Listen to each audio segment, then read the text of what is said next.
کام ہے جھٹلانے والے، اللہ کی باتوں کو جھٹلانے والے، حقائق کو جھٹلانے والے، نصیحتوں سے اور صحیح مشوروں کو رد کر دینے والے،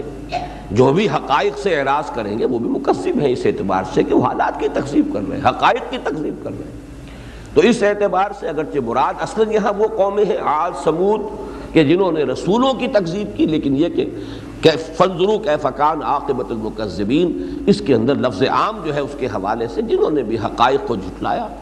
جنہوں نے بھی جو بات کہی گئی، جیسے کہ کئی رسولوں نے کہا اپنی قوموں سے وَلَٰكِن لَا تُحِبُّونَ النَّاصِحِينَ، کیا کریں ہم، تم پر تو یہ ہلاکت آنی ہی تھی، اس لیے کہ ہم نے تو ہر ممکن کوشش کی کہ تمہیں صحیح راستے کی طرف بلا لیں، لیکن تم اپنے خیر خواہوں کو پسند نہیں کرتے، تم تو ان کو پسند کرتے ہو جو تمہیں دھوکے دیں، تمہیں فریب دیں، سبز باغ دکھائیں، تم تو ان کی باتوں پر دھیان کرتے ہو۔ تو یہ ایک جنرلائزڈ اس سے نتیجہ نکالیے۔ آگے چلیے، ھذا بیان للناس وہدی وموعظۃ للمتقین، یہ جو ہے قرآن مجید اور یہ خاص آیات جو اس وقت تمہیں سنائی جا رہی ہیں، یہ لوگوں کے لیے وضاحت ہے، لوگوں کے لیے بیان ہے، تبیین ہے، اور یہ کہ موعظہ ہے، نصیحت ہے، لیکن یہ کہ ہدایت ہے، رہنمائی ہے، کس کے لیے؟ للمتقین، اس سے فائدہ وہی اٹھائیں گے جن کے دلوں میں کچھ نہ کچھ خوف خدا ہوگا، کچھ آخرت کی باز پرس کا احساس ہوگا، ورنہ چکنے گھڑوں کی طریقے سے بات پڑے گی اتر جائے گی، یا جو ضد پر اور ہٹ پر اڑ گئے ہیں ان پر تو اس کا کوئی اثر نہیں ہوگا، جنہوں نے تعصب کے کان جو پٹیاں اپنے کانوں پر باندھ لی ہیں ان پر کوئی اثر نہیں ہوگا، جو تکبر کی وجہ سے اعراض کر رہے ہیں ان پر کوئی اثر نہیں ہوگا۔ تو ھذا بیان للناس وہدی وموعظۃ للمتقین۔ اس کے بعد وہ آیت آئی وَلَا تَهِنُوا وَلَا تَحْزَنُوا وَأَنْتُمُ الْأَعْلَوْنَ إِن كُنتُم مُؤْمِنِينَ، اور دیکھو گھبراؤ نہیں، غم زدہ نہ ہو، غمگین نہ ہو، دل برداشتہ نہ ہو، مایوس نہ ہو، بد دل نہ ہو، ہمارا پختہ وعدہ ہے تم ہی سربلند رہو گے، تم ہی کو کامیابی حاصل ہوگی بشرطے کہ تم مومن ہوئے۔ یہاں ذرا غور کرنا ہوگا، یہ کن سے خطاب ہو رہا ہے؟ کیا ابو بکر سے کہا جا رہا ہے؟ کیا ان کے ایمان میں کوئی شک و شبہ تھا؟ کیا عمر اور عثمان اور علی اور حمزہ اور عبد الرحمن ابن عوف اور زبیر اور طلحہ رضی اللہ تعالیٰ عنہم اجمعین، کیا ان کے بات ہو رہی ہے؟ اس سے آگے بڑھ کر کیا یہ مہاجرین کی بات ہو رہی ہے؟ نہیں، بات سمجھیے، قرآن کا یہ اسلوب ہے کہ عام الفاظ آتے ہیں وہاں مراد خاص ہوتے ہیں۔ پورے قرآن میں جہاں منافقوں سے بات ہوئی ہے کہا گیا یا ایھا الذین آمنوا، کہیں بھی یا ایھا الذین نافقوا آیا ہی نہیں۔ یہ تو آپ کو سیاق و سباق سے دیکھ کے پتہ چلتا ہے کہ یہاں صادق الایمان لوگ مخاطب نہیں ہیں بلکہ منافق مراد ہیں، اس لیے کہ دعوے دار تو وہ بھی ہیں ایمان کے، اس لیے یا ایھا الذین آمنوا کے عموم میں تو وہ بھی شامل ہیں۔ تو یہاں سمجھیے کہ اصل کس کی طرف اشارہ ہو رہا ہے؟ یہ وہ مسلمان ہیں کہ جن کا تعلق مدینہ منورہ سے ہے، انصار کی جماعت، ان میں ظاہر بات ہے کہ بڑی تعداد میں کچے لوگ بھی شامل ہو گئے تھے۔ اس کی وجہ کیا ہے؟ مکے میں جو شخص ایمان لایا مار پڑنی شروع ہو گئی،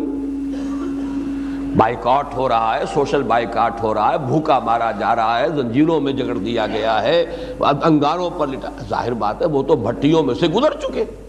پھر گھر بار چھوڑ کر اہل و عیال کو بھیڑیوں کے رحم و کرم پر چھوڑ کر آئے تھے۔ اب ان کے ایمان میں اور ان کے تمام پختگی میں تو کسی شک و شبے کی گنجائش ہی نہیں۔ مدینے میں جو لوگ ایمان لائے جہاں صادق الایمان بھی تھے، بہت تھے،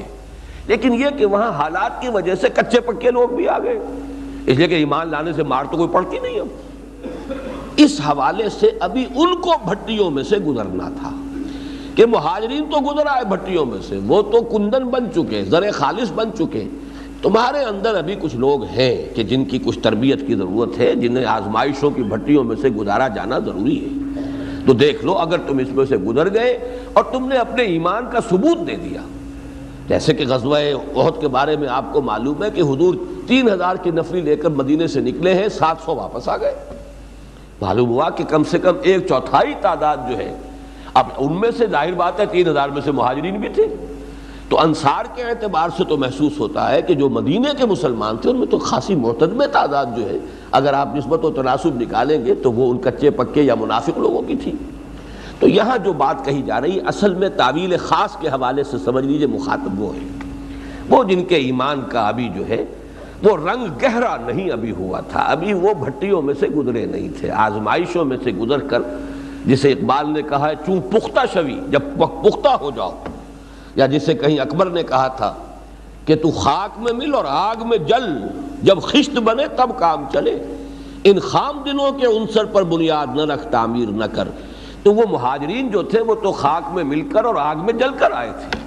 وہ تو پکے ہو چکے تھے، لیکن یہاں ابھی لوگوں کو ضرورت تھی۔ تو ان کنتم مومنین، اگر تم نے ایمان کا واقعی تقاضا پورا کر دیا تو پھر وعدہ ہمارا ہے، اور پختہ وعدہ ہے کہ سربلند تم ہی رہو گے۔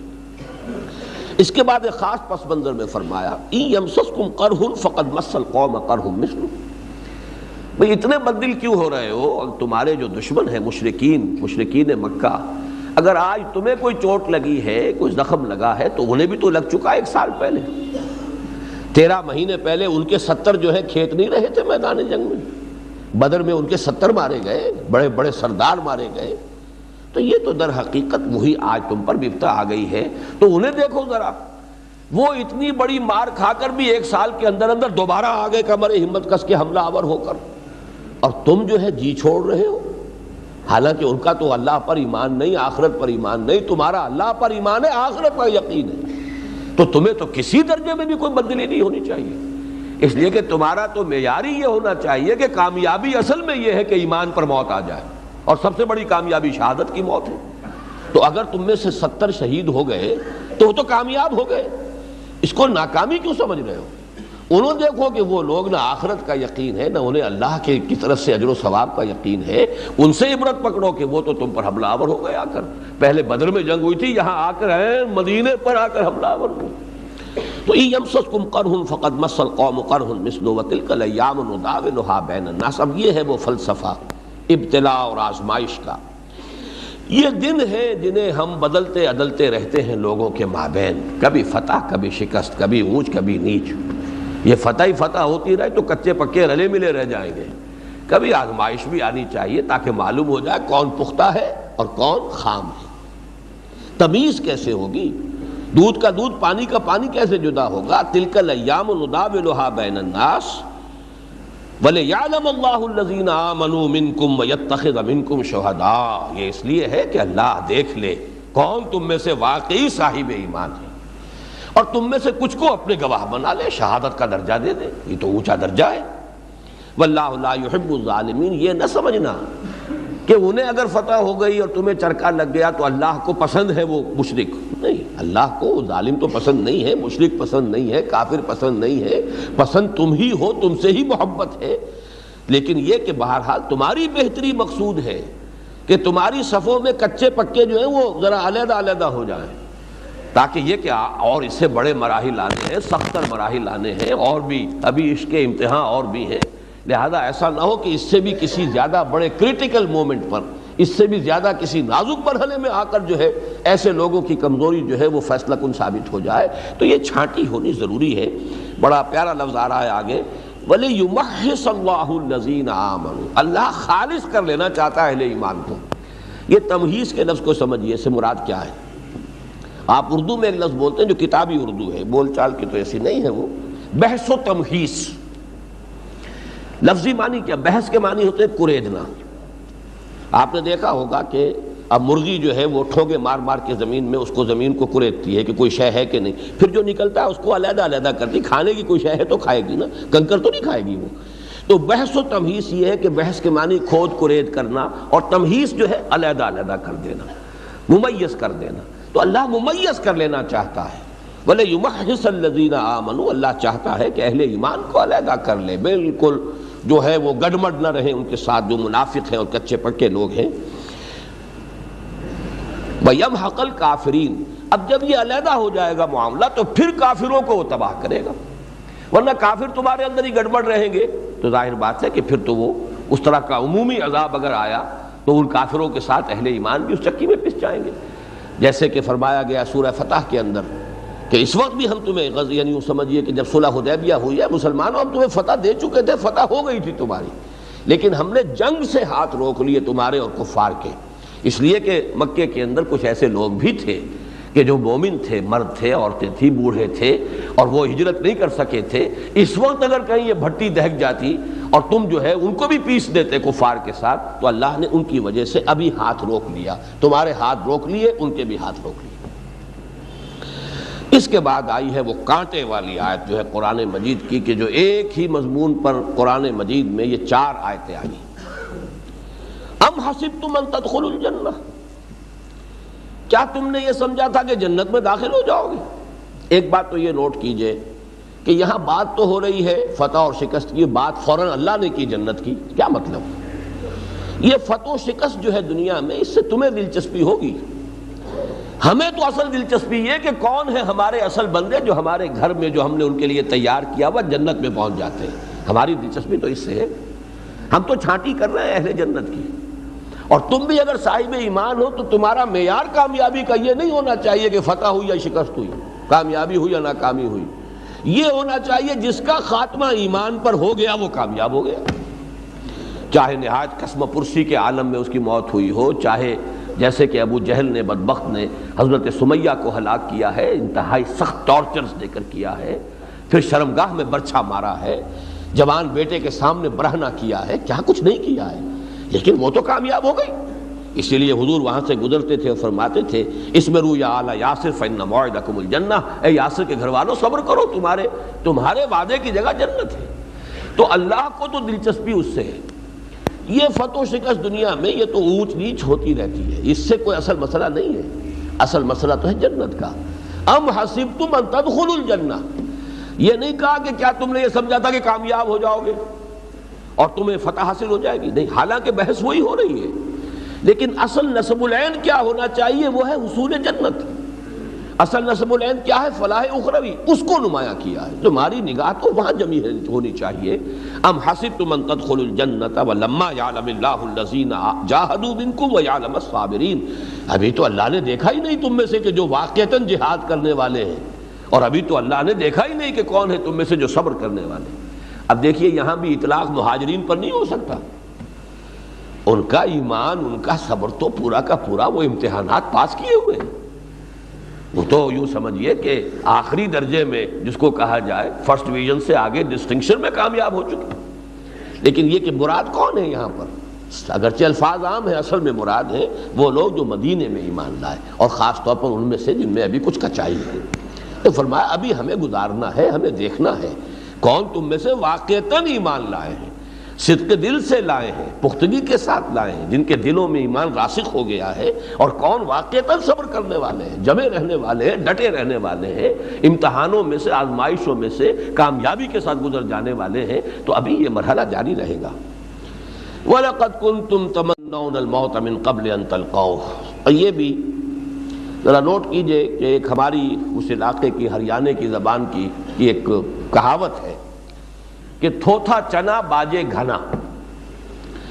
یہ عام طور پہ کہتے ہیں خالی برتن زیادہ کھڑکتا ہے۔ تو جن لوگوں کے دلوں میں ایمان قدرے کم تھا وہ زیادہ بڑے بلند دعوے کرتے تھے، ارے ہمیں تو شہادت چاہیے، بس اللہ کی رضا چاہیے، ہمیں تو کچھ نہیں چاہیے دنیا سے، ہم تو چاہتے ہیں کہ فوراً جو ہے شہادت کی موت ہمیں حاصل ہو جائے۔ چنانچہ یہ فیصلہ کہ غزوہ احد میں میدان میں جا کر مقابلہ ہوگا، یہ بھی کچھ پرجوش نوجوانوں کے اصرار پر حضور نے کیا، ورنہ حضور کی اپنی رائے بھی یہ تھی کہ مدینے میں محصور ہو کر دفاع کیا جائے۔ اور یہ کہ عبداللہ ابن ابی، اب یہ بھی ایک بڑی عجیب بات ہے، نوٹ کر لیجئے کہ کبھی ایسا ہو سکتا ہے کہ ایک ہی بات، ایک ہی رائے نہایت اخلاص کی بنیاد پر بھی ہو اور منافقت کی بنیاد پر بھی ہو، رائے تو ایک ہے، لیکن ایک شخص وہی رائے دے رہا ہے نہایت خلوص کی بنیاد پر۔ حضور کی رائے بھی وہی تھی کہ مدینے میں محصور ہو کر مقابلہ کیا جائے، عبداللہ ابن ابی کی رائے بھی وہی تھی، لہذا ظاہر کسی بات کا اور ہے اور باطن کچھ اور ہے۔ اسی کو کہا جاتا ہے، حضرت علی رضی اللہ تعالی عنہ نے خوارج کا جو کلمہ تھا اس پر یہی کہا تھا، کلمۃ حق ارید بہ الباطل، جو کچھ یہ کہہ رہے ہیں ان الحکم الا للہ، یہ تو کلمہ حق ہے، اس کا کون انکار کرے گا کہ اللہ کے سوا کسی کے لیے حکم نہیں، فیصلے کا اختیار نہیں، حاکمیت نہیں، لیکن یہ جو کہہ رہے ہیں کلمۃ حق، بات حق کہہ رہے ہیں، ارید بہ الباطل، لیکن اس سے جو ان کا مقصود ہے وہ باطل ہے، بات صحیح نہیں ہے۔ تو بہرحال یہ کلمہ جو ہے اس اعتبار سے حضور کی طرف سے بھی رائے آئی اور وہ حق تھا، عبداللہ ابن ابی کی بھی رائے تھی، لیکن کچھ جوشیلے مسلمان نوجوان خاص طور پر جو غزوہ بدر کے بعد ہی ایمان لائے تھے، اور ان کے ایمان لانے میں یہ بات بھی شامل ہو سکتی ہے کہ یہ تو فتح ہی فتح ہے، اب تو ڈنکا بج گیا پورے عرب میں، رعب قائم ہو گیا، لہذا اب تو چلو شامل ہو جاؤ، جوائن دی بینڈ ویگن، اب شریک ہو جاؤ اس میں، سے گاڑی چل پڑی۔ تو اب یہ وہ لوگ ہیں کہ جنہوں نے بڑی شہادت کی، ہماری تو آرزو شہادت کی ہے، ان پر ایک طرح کا طنز کیا جا رہا ہے۔ وَلَقَدْ كُنْتُمْ تَمَنَّوْنَ الْمَوْتَ مِنْ قَبْلِ أَنْ تَلْقَوْهُ، تم بڑی تمنائیں آرزویں کر رہے تھے موت کی، اس سے پہلے کہ تم نے اسے دیکھا ہو۔ موت بہرحال موت کی آرزو کرنے کی اجازت نہیں ہے، شہادت اور شے ہے، شہادت کی موت ہو، لیکن موت کی آرزو آپ نہیں کر سکتے کہ زندگی جو ہے جلدی ختم ہو جائے۔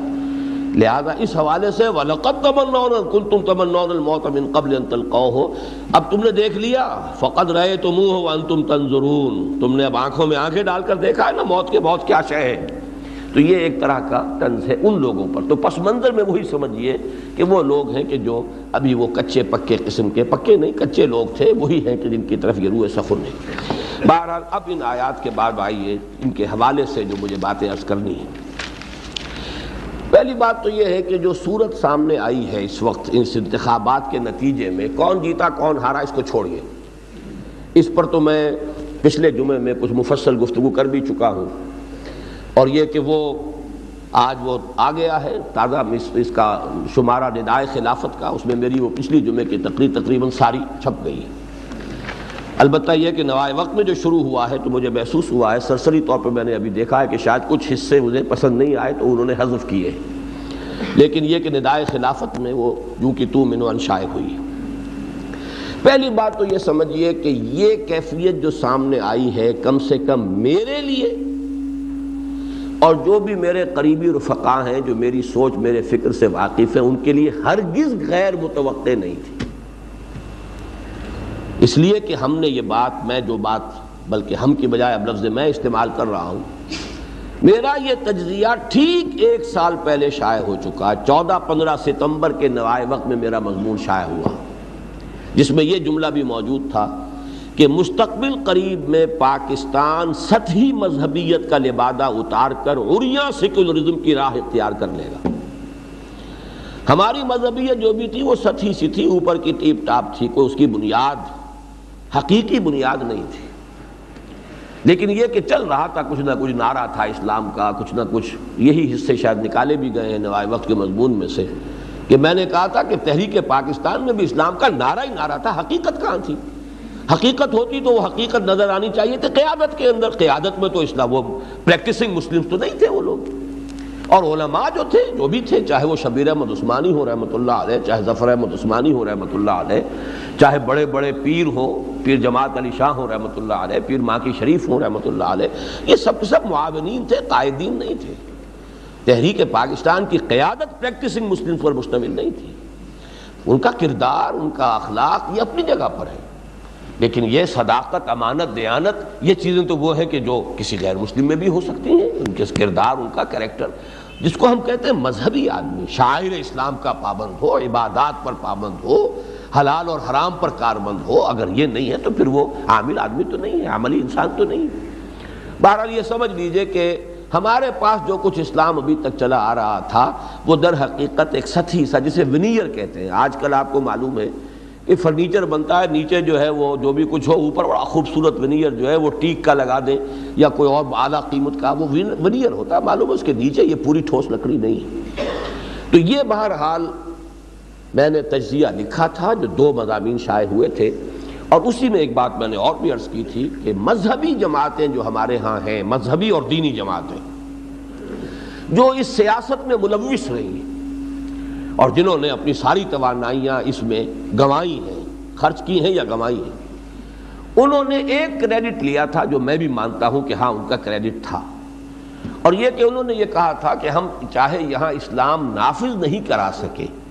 لیکن ہم نے سیکولرزم کے قدم بھی یہاں جمنے نہیں دیے۔ یہ میں سمجھتا ہوں کہ کہنے کا انہیں حق حاصل ہے کہ جو بھی کچھ انہوں نے کیا اس کے نتیجے میں ضرور یہ تھا کہ سیکولرزم بھی اپنے جڑیں یہاں پر جو ہے بالفعل جما نہیں سکا، لیکن یہ کہ میرا تجزیہ یہ تھا کہ اب یہ کریڈٹ بھی ختم ہو جائے گا، اب یہ ملک جو ہے جو حالات نظر آ رہے ہیں وہ یہ ہے کہ کھلم کھلا سیکولرزم کی طرف جائے گا۔ تو اس اعتبار سے تو یہ بالکل میرے تجزیے کے مطابق ہے، جو میں نے بات کہی تھی اس کے عین مطابق ہے، تو مجھے اس پر کوئی صدمہ نہیں ہونا چاہیے، لیکن ہوا ہے۔ وہ کیوں ہوا اس کا آپ تجزیہ سمجھ لیجئے۔ کسی شے کو علمی طور پر جاننا اور ہے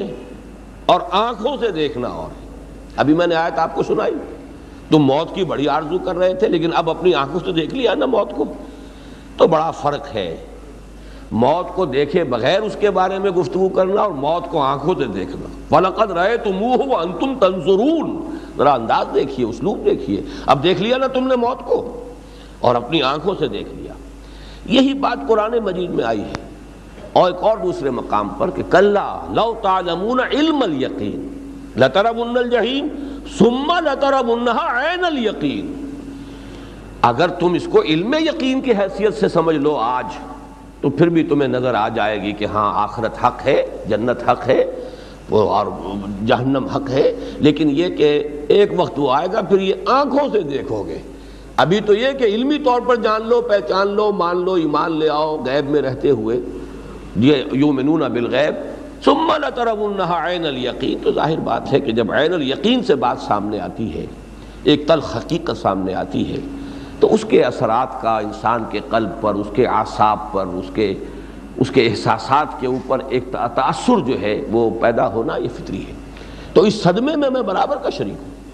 مجھے اس پر معاذ اللہ ثم معاذ اللہ ثم معاذ اللہ کوئی خوشی نہیں ہے کہ میری جو ایک پیشن گوئی تھی وہ صحیح ثابت ہو گئی، یا میرا تجزیہ جو ہے اس کی کوئی حقانیت لوگوں کے سامنے آ گئی، بلکہ صدمہ ہے جو بات آئی ہے۔ اور اس سے بھی بڑھ کر یہ کہ میرے اندیشوں سے کہیں زیادہ خطرناک صورت سامنے آئی۔ اتنی بری صورت میں بھی نہیں سمجھتا تھا، حالانکہ میں خود اپنے بارے میں بارہا میں نے اقرار کیا ہے کہ میں کچھ پیسیمسٹ قسم کا انسان ہوں۔ ہوتے ہیں مختلف لوگوں کے طبائع، کچھ لوگ ہوتے ہیں جو معاملات کے روشن رخ ہی پر نگاہ جمائے رکھتے ہیں، کچھ لوگ ہوتے ہیں کہ جن کا رخ زیادہ جو ہے ان کی نگاہ جمی رہتی ہے تاریک رخ پر، پیسیمسٹ، آپٹیمسٹ، پیسیمسٹ، یہ ہوتے ہیں مزاج ہیں اللہ نے بنائے ہیں۔ تو میں اپنے آپ کو آپٹیمسٹ لوگوں میں سے شمار نہیں کرتا، مزاجاً طبعاً میں پیسیمسٹ ہوں، لیکن میں بھی اس درجے نہیں سمجھتا تھا کہ یہ حال ہو چکا ہے ہمارے معاشرے میں، اس کا اندازہ مجھے نہیں تھا۔ اس کی شدت اور گہرائی کی جو سامنے اب تصویر آئی ہے، یقیناً وہ میرے لیے بھی بہت ہی صدمے کا موجب بنی ہے۔ چنانچہ بے نظیر صاحبہ اور ان کی پیپلز پارٹی، اس کو میں اس وقت زیر بحث لانا نہیں چاہتا، پچھلے جمعے میں تفصیل سے میں بیان کر چکا ہوں، ہمیشہ بیان کرتا رہا ہوں اور چھپ بھی چکا ہے ندائے خلافت میں کہ میں نے یہ الفاظ کہے ہیں کہ میرا گمان یہ تھا کہ کم سے کم بے نظیر کی سیاست اس ملک سے ختم ہو جائے گی۔ اسلامی حدود اور تعزیرات کا مذاق اڑایا اور اسے وحشیانہ قرار دیا، تو دینی حمیت اور غیرت کا تقاضا تو پھر یہ تھا کہ یہاں اس کو ووٹ نہ دیا جاتا۔ اسی طریقے سے پاکستانی حمیت و غیرت جو بیان انہوں نے دیا تھا نیو یارک میں جا کر نیوکلیئر پروگرام کے بارے میں سمجھتا تھا کہ پاکستان سے جن لوگوں کو دلچسپی ہے، ایک غیرت اور ایک حمیت ملکی وطنی بھی ہے، تو اس حوالے سے میں نے کہا تھا کہ سیکولرزم تو آئے گا،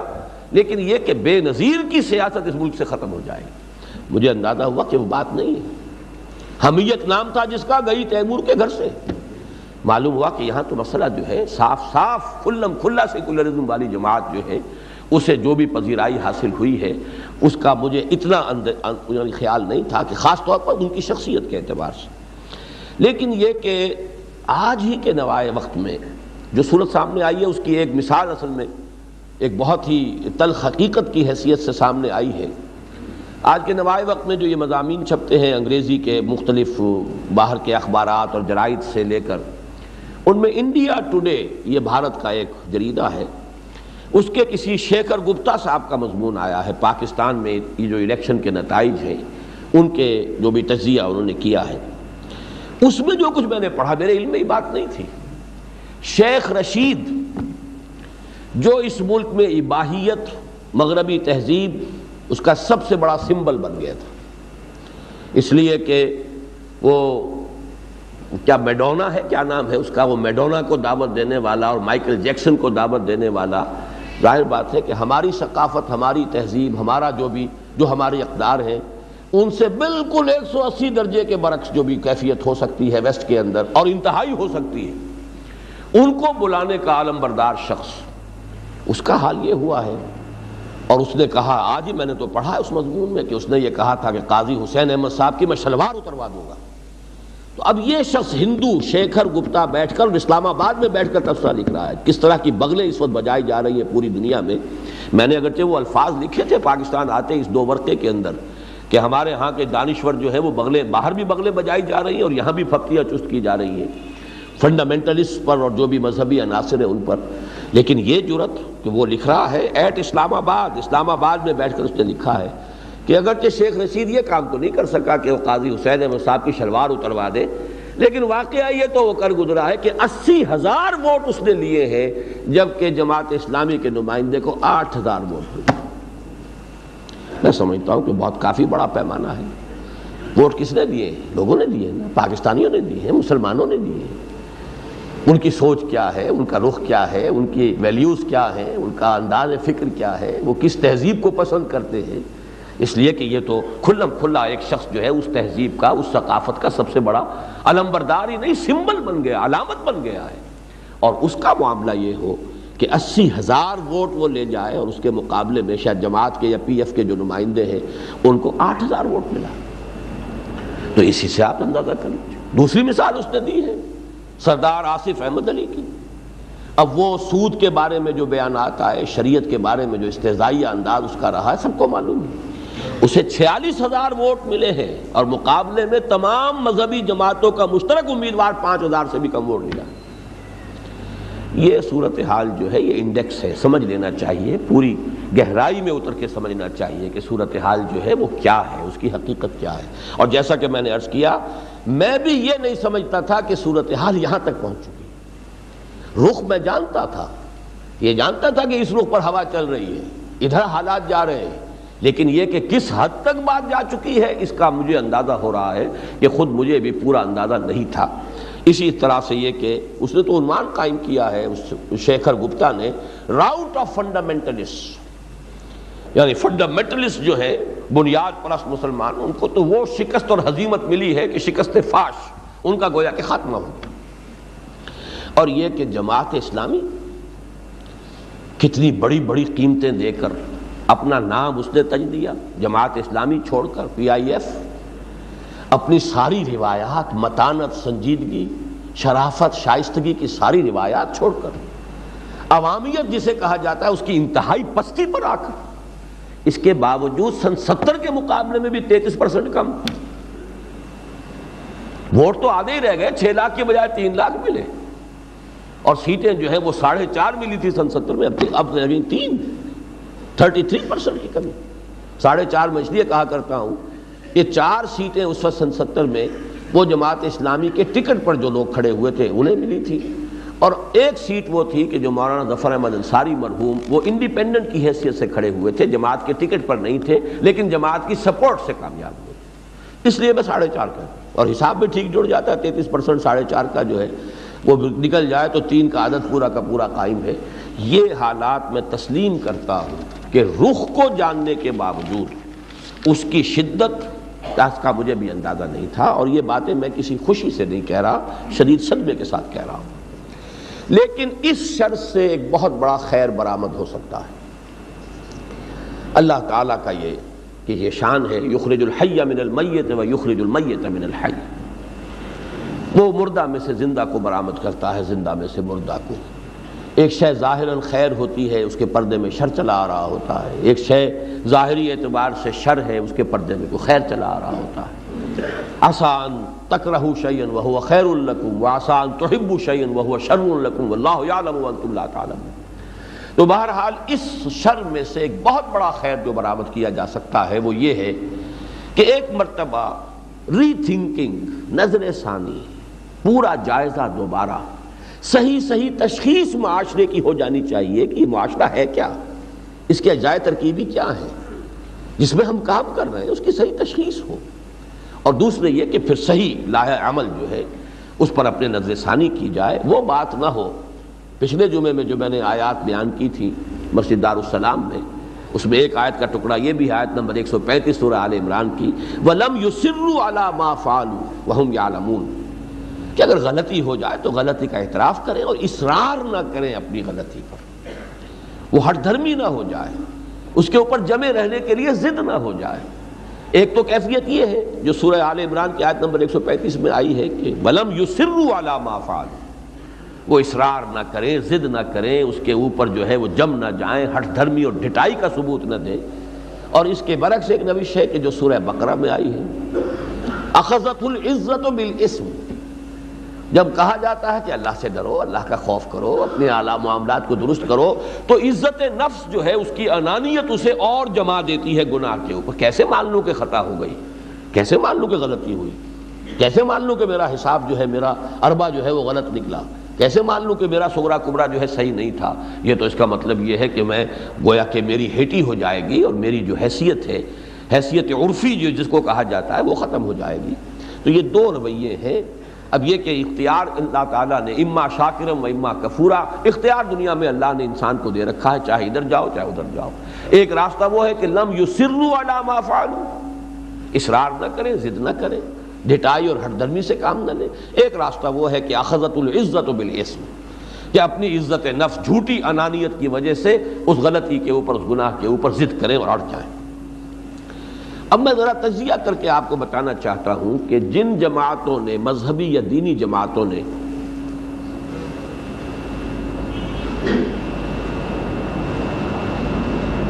جن دینی یا مذہبی جماعتوں نے اس انتخابات میں حصہ لینے کی پالیسی اختیار کی، ان کی تشخیص اور تجزیہ کیا تھا، اس کو ذرا سمجھ لینا چاہیے۔ اور اس کو چاہیے، کوشش کرنی چاہیے کہ جتنا بھی ممکن ہو آبجیکٹیولی ان کی بات کو، خام خواہ ہم جو ہے اس میں اپنی کوئی رائے کو دخل نہ دے، پہلے سمجھے کہ اصل میں تھا کیا تجزیہ۔ وہ تجزیہ میں نے 4 نکات میں یہاں معین کیا ہے۔ وہ تجزیہ یہ ہے، اور ہو سکتا ہے اب بھی بہت سے لوگ انہی مغالطوں میں ہوں، کہ ہمارے عوام کی اکثریت مسلمان ہیں، صحیح ہے، ان کے دلوں میں ایمان بھی ہے اور اللہ اور اس کے رسول سے شدید محبت بھی ہے۔ نمبر 2 یہ کہ ان میں عمل کی کمی ہے، صرف بدعملی ہے۔ نمبر 3 یہ ایک خاص طبقہ ہے جو ان پر مسلط ہے، جو انہیں دوسری سمت میں لے کر جا رہا ہے، سیکولرزم یا کفر یا الحاد کے راہ۔ وہ ایک خاص طبقہ ہے، وہ اصل میں عوام کی کوئی اکثریت نہیں ہے، اس کی صحیح عکاسی نہیں ہے، وہ ایک طبقہ ہے۔ اور نمبر 4 یہ کہ اسلام سے عوام کو جو محبت ہے، اس کو ایکسپلائٹ کر کے، یہ ایکسپلائٹ برے سینس میں استعمال نہیں کر رہا، ایکسپلائٹ کا لفظ انگریزی زبان میں کسی چیز کو بروئے کار لانا، کسی کو کسی مقصد کے لیے استعمال کرنا، اس جذبے کو اپیل کر کے یا اسے ایکسپلائٹ کر کے انتخابات کے ذریعے سے اقتدار حاصل کیا جا سکتا ہے۔ اور جد و جہد ہوگی، ایثار ہوگا، قربانی ہوگی، پھر انسان آخرت کو ترجیح دے گا، دنیا کو پیچھے رکھے گا، اپنی توانائیاں، اپنی قوتیں، اپنی صلاحیتیں اللہ کے دین کے لیے لگائے گا۔ یہ اس کا منطقی نتیجہ ہوگا۔ اس میں بھی ایک بات اور نوٹ کیجئے کہ ثم لم یرتابوا والا ایمان، ایسا ایمان کہ جس میں ریب نہ رہے، اس کی بھی 2 قسمیں ہیں۔ ایک عام آدمی کے دل میں یقین پیدا ہو گیا، اگرچہ وہ علی وجہ البصیرت نہیں ہے، دلائل وہ نہیں جانتا، صغرا کبرا وہ نہیں جانتا، علمی طور پر اس کا جو بھی ہے مقدمات وہ اس کے سامنے نہیں ہے، یقین پیدا ہو، اس کو آپ انگریزی میں کہتے ہیں بلائنڈ فیتھ، اندھا یقین۔ تو بلائنڈ فیتھ بھی ایک عام آدمی کے لیے نہایت مفید، نہایت مؤثر ہے۔ فیتھ ہے نا، یقین ہے اس کی شخصیت کے اندر، اس کے وہ جگمگا اٹھے گی اس یقین سے، چاہے وہ یقین جو ہے اس میں کوئی بصیرت والی بات نہ ہو، اس یقین میں کوئی انٹلیکچول ڈائمنشن نہ ہو، کوئی فکری اور نظری اس کا پہلو نہ ہو، کوئی پرواہ نہیں، یقین ہے، یقین ہے تو شخصیت جگمگا اٹھے گی، نور ایمان سے اس کی پوری سیرت و کردار جو ہے وہ منور ہو جائے گا۔ لیکن ایک تعلیم یافتہ انسان، انٹلیکچول انسان، اس کے لیے صرف وہ ایمان مفید ہو اور مؤثر ہوگا جو انٹلیکچول ڈائمنشن کے ساتھ ہو، جس کو سورہ یوسف کی آیت نمبر 108 میں کہا گیا، قُلْ هَٰذِهِ سَبِيلِي أَدْعُو إِلَى اللَّهِ عَلَىٰ بَصِيرَةٍ أَنَا وَمَنِ اتَّبَعَنِي۔ اے نبی کہہ دیجئے ان سے دیکھو یہ ہے میرا راستہ اور میں اللہ کی طرف بلا رہا ہوں تو اندھیرے میں ٹامک تویاں نہیں مار رہا ہوں، علی وجہ البصیرت بلا رہا ہوں، علی بصیرت انا ومن اتبعانی۔ یہی وجہ ہے کہ ایمان کی جو ایک کیفیت ہے اس کو تعبیر کیا گیا احسان کا۔ جب پوچھا گیا اخبرنی عن الاحسان، تو احسان کیا ہے؟ ان تعبد اللہ کانک تراہ فإن لم تکن تراہ فإنہ یراک، جبکہ وہ ایک رویت باطنی حاصل ہو جائے۔ بصیرت کے معنی بھی وہی ہے، ایک بصارت ہے آنکھوں سے دیکھنا کسی شے کا، بصیرت ہے دل کی آنکھ سے دیکھ لینا۔ بصیرت اور بصارت میں اتنا ہی تو فرق ہے، باقی مادہ تو وہی بصر ہے۔ بصر ہے ایک بصارت ظاہری اور ایک ہے بصیرت وہ باطنی ہے دل کی آنکھ سے۔ اسی کو قرآن نے کہا ہے سورہ حج میں فَإِنَّهَا لَا تَعْمَى الْأَبْصَارُ وَلَكِن تَعْمَى الْقُلُوبُ الَّتِي فِي الصُّدُورِ، آنکھیں اندھی نہیں ہوا کرتی، دل اندھے ہو جاتے ہیں جو سینوں میں ہیں۔ ابو جہل کی یہ آنکھ تو اندھی نہیں تھی، ابو لہب کی آنکھیں تو بڑی بڑی تھیں، بڑی روشن انگارہ، جو خود اس کا رنگ و روپ جو ہے وہ بھی بہت ہی سرخ و سفید اور آنکھیں موٹی موٹی، لیکن بصیرت دل اندھا تھا۔ تو فَإِنَّهَا لَا تَعْمَى الْأَبْصَارُ وَلَكِن تَعْمَى الْقُلُوبُ الَّتِي فِي الصُّدُورِ۔ تو اصل میں ایک بلا علی وجہ البصیرت ایمان جو ہے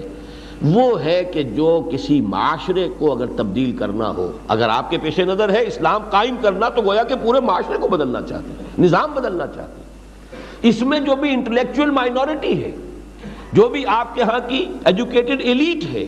جو بھی آپ کا جو ذہین طبقہ ہے، جو برین ٹرسٹ ہے، اگر اس کے دلوں میں ایمان پیدا نہیں ہوتا تو معاشرہ بحیثیت مجموعی تبدیل نہیں ہوگا۔ اور یہ جان لیجئے کہ اگرچہ وہ ایمان جو میں نے کہا جو عوام الناس کے لیے مفید ہو سکتا ہے، اس کو کسی اور ذریعے سے بھی حاصل کیا جا سکتا ہے، مجرد صحبت سے بھی، عمل سے بھی، لیکن یہ ایمان جو ہے جس کو میں کہہ رہا ہوں علی وجہ البصیرت ایمان، اس کا واحد سورس قرآن حکیم ہے، یہ کہیں اور سے نہیں ملے گا۔ هو الذی ينزل على عبده آیات بینات لیخرجکم من الظلمات الی النور۔ دیکھیے یہ آیتیں جو آئی ہیں سورہ حدید میں، وَمَا لَكُمْ لَا تُؤْمِنُونَ بِاللَّهِ، اے مسلمانوں تمہیں کیا ہو گیا ہے؟ اور یہاں بھی نوٹ کیجئے کون سے مسلمان، یہ ابو بکر اور عمر مراد نہیں ہیں یہاں، معاذ اللہ، وہی جو کچے مسلمان بھی شامل تھے۔ مَا لَكُمْ، کیا ہو گیا تمہیں، ایمان کیوں نہیں لا رہے؟ وَمَا لَكُمْ لَا تُؤْمِنُونَ بِاللَّهِ وَالرَّسُولُ يَدْعُوكُمْ لِتُؤْمِنُوا بِرَبِّكُمْ وَقَدْ أَخَذَ مِيثَاقَكُمْ إِن كُنتُم مُّؤْمِنِينَ هُوَ الَّذِي يُنَزِّلُ عَلَىٰ عَبْدِهِ آيَاتٍ بَيِّنَاتٍ لِيُخْرِجَكُم مِّنَ الظُّلُمَاتِ إِلَى النُّورِ۔ وہی ہے اللہ جو اپنے بندے پر صلی اللہ علیہ وسلم یہ روشن آیات اور آیات بینات نازل فرما رہا ہے تاکہ تمہیں سارے اندھیروں میں سے نکال کر روشنی میں لے آئے۔ اندھیرے کتنے ہیں؟ بہت سے ہیں۔ الحاد کا اندھیرا ہے، کفر کا اندھیرا ہے، شرک کا اندھیرا ہے، نفس پرستی کا اندھیرا ہے، خواہشات پرستی کا اندھیرے اندھیرے ہیں۔ ان تمام اندھیروں سے نکال کر اس ایمان کے ساتھ لانا، روشنی والا ایمان، ایمان کی روشنی میں لانا، یہ آیات بینات کے ذریعے ہو۔ قرآن حکیم جو ہے اس کو اچھی طریقے سے سمجھ لیجئے کہ یہ ہے اصل میں کرنے کا کام اس معاشرے کے اندر، قرآن کی آیات بینات کے ذریعے سے لوگوں کو، عوام کو بھی اور خاص طور پر پڑھے لکھے لوگوں کو یہ مادہ پرستی، الحاد، مختلف نظریات، مختلف نوع کی گمراہیوں کے اندھیروں میں سے نکال کر نور ایمان میں لانا، یہ پہلا کام کرنا ضروری ہے اگر تشخیص وہ ہو چکی ہے کہ در حقیقت وہ ایمان ہمارے اندر نہیں ہے۔ اور وہ شرط اللہ نے بیان کی ان کنتم مومنین ولا تہنوا ولا تحزنوا وانتم الاعلون ان کنتم مومنین۔ ہمارا وعدہ جو ہے تمہارے ساتھ وہ صرف ایک شرط کے ساتھ ہے، جس کو کہتے ہیں کہ ہاتھی کے پاؤں میں سب کے پاؤں، اس ایک شرط میں ساری شرطیں آ گئی۔ حقیقی مومن ہوگے تمہارا اپنا عمل درست ہو جائے گا خود بخود، حقیقی مومن ہوگے اپنا سب کچھ اللہ کی راہ میں لگانے کو سب سے بڑی کامیابی سمجھو گے، حقیقی مومن ہوگے شہادت کی موت جو ہے وہ تمہاری اصل آرزو بن جائے گی۔ معلوم یہ ہوا کہ حقیقی ایمان ہی بس درکار ہے، وہ حقیقی ایمان اگر مل جائے اس کے بعد تو گاڑی رواں ہو جائے گی، اس کے بعد تو ایک کے بعد دوسرا، دوسرے کے بعد تیسرا، جیسے گاڑی چل پڑے تو پہلا اسٹیشن، دوسرا اسٹیشن، تیسرا اسٹیشن، وہ تو آوے ہی آوے۔ اسی طریقے سے سمجھیے کہ اگر ایمان حقیقی ہے تو یہ سارا والعصر ان الانسان لفی خسر الا الذین آمنوا وعملوا الصالحات وتواصوا بالحق وتواصوا بالصبر، یہ پوری گاڑی خود بخود چلے گی۔ اسی کے حوالے سے جان لیجئے، یہ میں آج اللہ تعالیٰ کا شکر ادا کرتے ہوئے کہہ رہا ہوں، یہ قرآن اکیڈمی ہے، اس کی مسجد ہے، جامع القرآن ہے، قرآن کالج بنا ہوا ہے، قرآن آڈیٹوریم ہے جس میں شام کو اجتماع ہوگا، ہمارا پورا تنظیم کے اجتماعات وہاں ہوں گے۔ پوری تحریک میں اللہ کے فضل و کرم سے اپنی زندگی کا بیشتر اور بیشتر اور بہتر حصہ صلاحیتوں کا، توانائیوں کا اسی کام پر لگایا۔ یہ اس تشخیص کی بنیاد پر تھا۔ جون سن 67 میں مضمون لکھا تھا جس کا کہ میں نے خلاصہ آج آپ کے سامنے بیان کیا۔ جو تشخیص تھی اسی کو تجویز کیا، اسی پر عمل کیا، اسی پر اپنی زندگی کا، اپنے اللہ کا شکر ادا کرتے ہوئے اما بنعمت ربک فحدث، یہ در حقیقت اس کا انعام و اکرام ہے، اس کا احسان ہے کہ یہی وہ اصل کام ہے جو اس تشخیص پر مبنی تھا۔ یوں ہی نہیں تھا، اندھیرے میں ٹامک ٹوئیاں نہیں میں مار رہا تھا، یہ میرا کوئی پروفیشن نہیں تھا، میں کوئی نہ تو بائی پروفیشن کوئی عالم دین تھا یا کوئی اور میرا اس طرح کا کوئی مشغلہ تھا، یہ تو اس تشخیص کی بنیاد پر یہ راستہ اختیار کیا ہے۔ تشخیصی پر تجویز جو ہے وہ مبنی ہوتی ہے۔ آگے چلیے، ایمان حقیقی ہوگا تو جیسا کہ اس آیت مبارکہ میں بات آئی وَجَاهَدُوا فِي سَبِيلِ اللَّهِ بِأَمْوَالِهِمْ وَأَنفُسِهِمْ فِي سَبِيلِ، اب جہاد لازم ہے۔ اور یہاں نوٹ کرنے کی بات یہ ہے کہ جہاد کی پہلی منزل حضور کے فرمان کے مطابق المجاہد من جاہد نفسہ، مجاہد تو حقیقت میں وہ جو اپنے نفس سے جہاد کر سکے، نفس کو اللہ کا تابع بنانا۔ لا یؤمن احدکم حتی یکون ہواہ تبعا لما جئت بہ، تم میں سے کوئی شخص مومن نہیں ہو سکتا جب تک کہ اس کی خواہش نفس تابع نہ ہو جائے اس کے جو میں لے کر آیا ہوں۔ پوچھا گیا ای الجہاد افضل یا رسول اللہ، جواب ارشاد فرماتے ہیں صلی اللہ علیہ وسلم ان تجاہد نفسک فی طاعت اللہ، اصل جہاد تو یہ ہے، اپنے نفس کے ساتھ جہاد کرو، اللہ کا مطیع بناؤ۔ اللہ کا مطیع بنانے کا مطلب کیا ہے؟ جو بھی اس کے حدود ہیں، جو بھی اس کے احکام ہیں، حرام سے مجتنب رہو، حلال پر اکتفا کرو، فرائض کا التزام کرو، جو چیزیں لازم ٹھہرائی گئی ہیں ان کو ادا کرو، جو بھی فواحش ہیں منکرات ہیں ان سے مجتنب رہو۔ یہ اللہ تعالیٰ کے ان تمام احکام پر کاربند رہنا۔ اچھی طرح سمجھ لیجئے کہ جب تک یہ مرحلہ سر نہیں ہوتا، آگے کی سوچنا اور انقلاب اور اسلامی حکومت قائم کر دینا، اسلامی نظام قائم کر دینا، نظام خلافت قائم کر دینا، یہ سب جو ہے یہ خام خواہ کی صرف یہ کہ زبان کا پھاگ ہے، اس کے سوا کچھ نہیں۔ یہ تھی وہ بات کہ جو آج سے نصف صدی سے کچھ زائد قبل مولانا مودودی نے کہی تھی، جب یہ پاکستان کی تحریک زور شور سے چل رہی تھی۔ پاکستان کا مطلب کیا؟ لا الہ الا اللہ اور اسلامی حکومت قائم کریں گے۔ تو ایک بات کہی تھی، اس وقت لوگوں نے اس کو پسند نہیں کیا، قوم کی عظیم اکثریت نے اسے رد کر دیا۔ بات 100% صحیح تھی، جتنی صحیح وہ اس وقت تھی اتنی ہی آج ہے۔ اور وہ بات کیا تھی؟ اگر آپ صرف ایک قومی تحریک چلائیں گے، ایک قومی ریاست تو وجود میں آ سکتی ہے، اسلامی حکومت بنانی ہے، اسلامی کے اوپر نافذ کریں۔ یہی مرحلہ سر نہیں کرتے آپ تو آپ سے بڑا احمق کوئی نہیں اگر آپ سمجھتے ہیں کہ بھیڑ جمع کر کے کسی نعرے سے، کسی شوبدے سے، کسی کھیل تماشے سے اگر آپ بھیڑ جمع کر کے، تو یہ تو ہو سکتا ہے کہ وہ بھیڑ جو ہے شاید یہ بھی ہو جائے، جیسے پاکستان بن گیا ہو سکتا ہے کہ آپ کے ہاتھوں آپ کی کوئی حکومت بھی بن جائے، لیکن یہ سمجھ لیجئے اچھی طریقے سے کہ اس سے اسلامی حکومت کبھی قائم نہیں ہو۔ یہ بات تھی جو کہی تھی 100% صحیح تھی، لیکن میں کہنا یہ چاہتا ہوں کہ جتنی اس وقت صحیح تھی اتنی ہی آج صحیح ہے۔ اس بات سے انحراف جو کر رہے ہیں وہ در حقیقت اپنے پورے ماضی کو چھوڑ رہے ہیں اور کاٹ رہے ہیں۔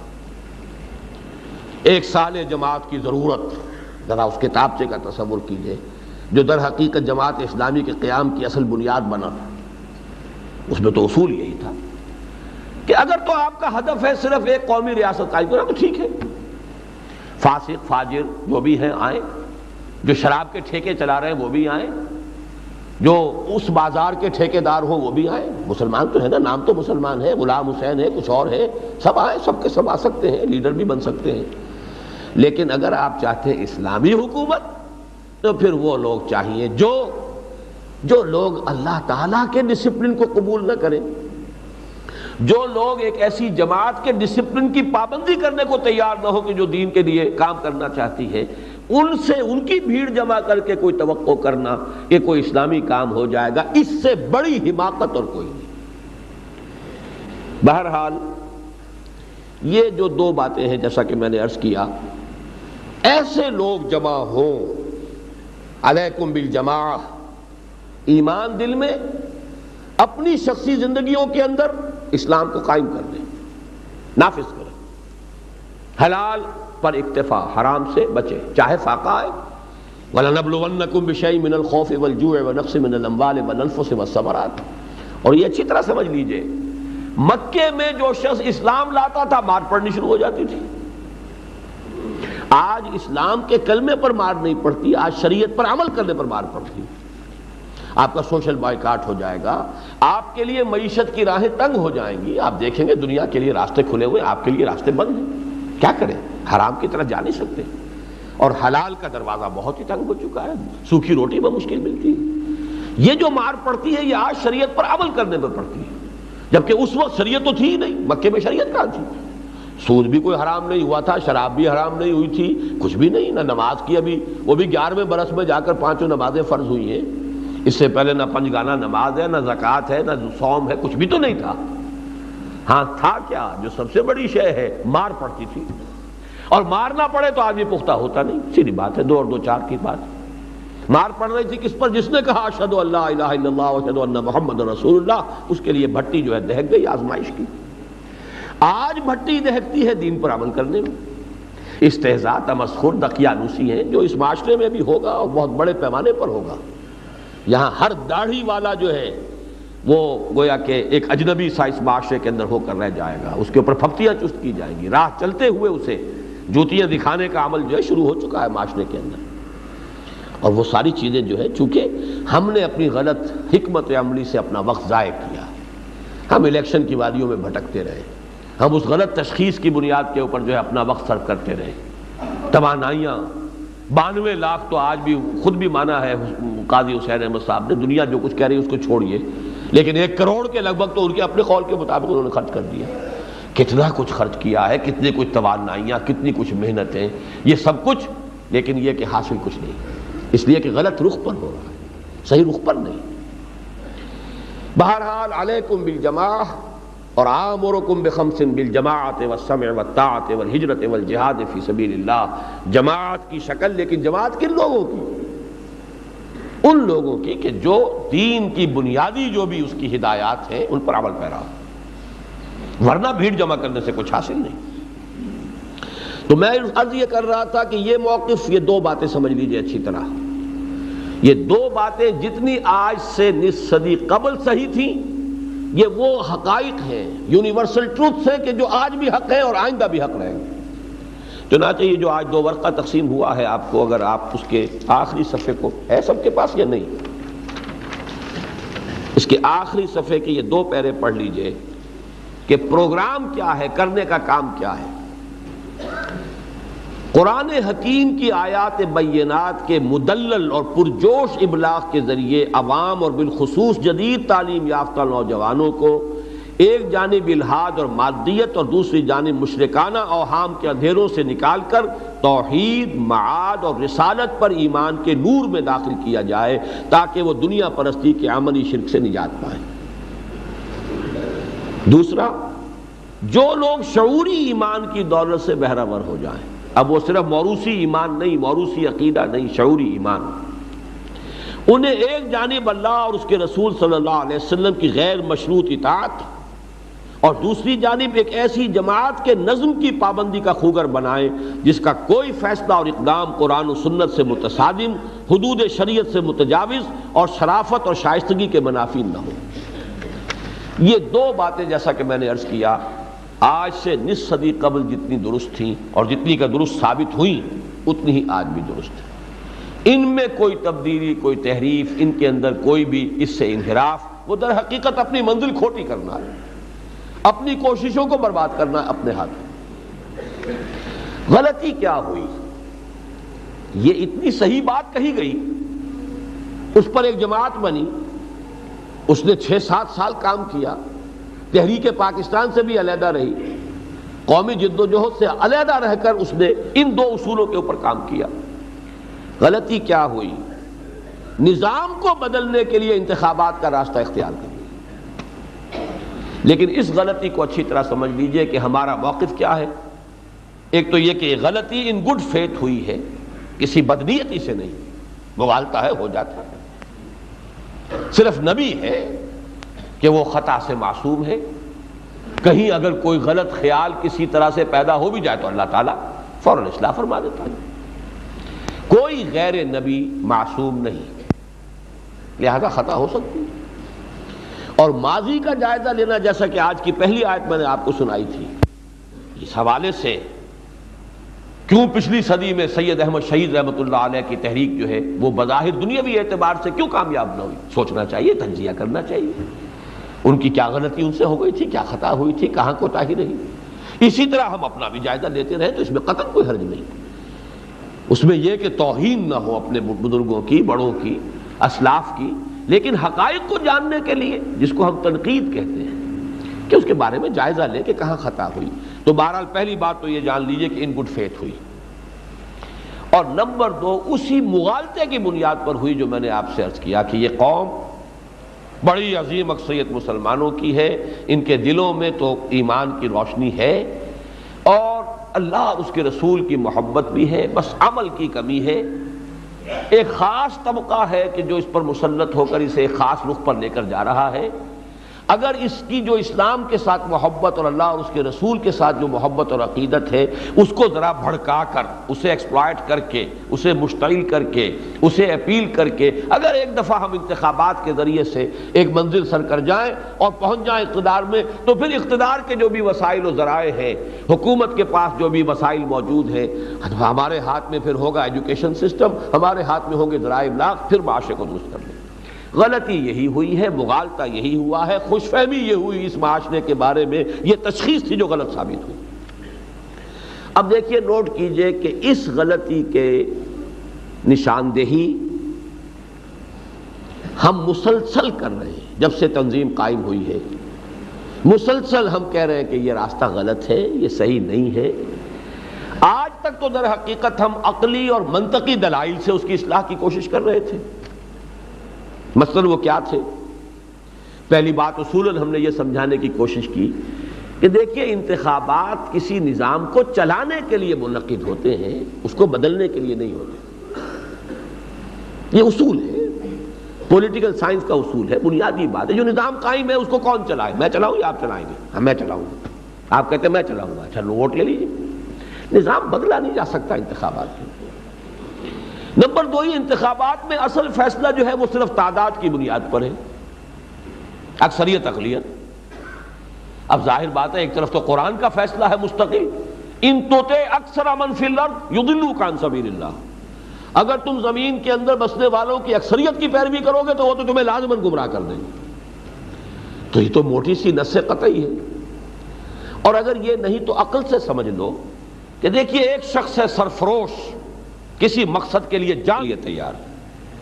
اور ایک ہے 100 آدمیوں کی بھیڑ جن کا نہ کوئی مقصد ہے نہ اس کے ساتھ کوئی کمٹمنٹ ہے۔ اگر کوئی میدان کا مقابلہ ہوگا تو وہ ایک 100 پر بھاری رہے گا، اور گنتی کر کے ووٹ شامل کر لے تو 100 کے مقابلے میں ایک کی کوئی حیثیت ہی نہیں۔ اس کی ڈیپتھ آف کمٹمنٹ، اس کا ایثار، اس کی قربانی بے معنی ہو جائے گی اس عددی جو بھی اکثریت ہے اس کی بنیاد پر۔ تیسری بات کہ جو ذرا سا بھی انسان غور کرے تو سمجھ میں آ جاتی ہے کہ ہر معاشرے میں ایک پولیٹیکو سوشو اکنامک سسٹم ہوتا ہے، موجود ہے نا، کوئی خلا تو نہیں ہے۔ جاگیرداری کا نظام ہے، سرمایہ داری کا نظام ہے، جو بھی نظام ہے اس کی بنا پر یہاں اقتدار پاور بیسز بنے ہوئے ہیں، اور الیکشن میں لازماً وہی ریفلیکٹ ہوں گے، انہی کی کمایا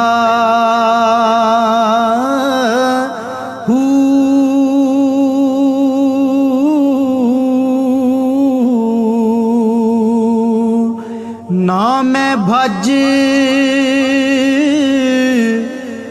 مسیتی وڑیا نا تسبا